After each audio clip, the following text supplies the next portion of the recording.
Hej Poul.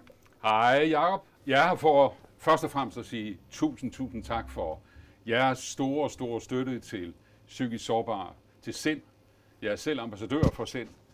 Og jeg vil bare sige en ting, det er, I er med til at nedbryde fordommene, og I er med til at give håb til de mange, der er psykisk sårbare. Jeg har båret noget med til jer. Jeg selv ikke rigtig har haft de allerbedste oplevelser med dem. Jeg synes, I skal have. Ej, du har simpelthen taget det. Hvor er det flot, hvor er det smukt. Altså, det sætter vi stor pris på, men altså, er det okay, at vi lige pimper den lidt? Og det er okay, det synes jeg, og så, det synes jeg. Når nu du er her, vil du så ikke være lidt med? Man siger ikke nej til det. Nej, det men altså, vi er så glade for at se dig, så okay. Kunne du ikke tage dem her?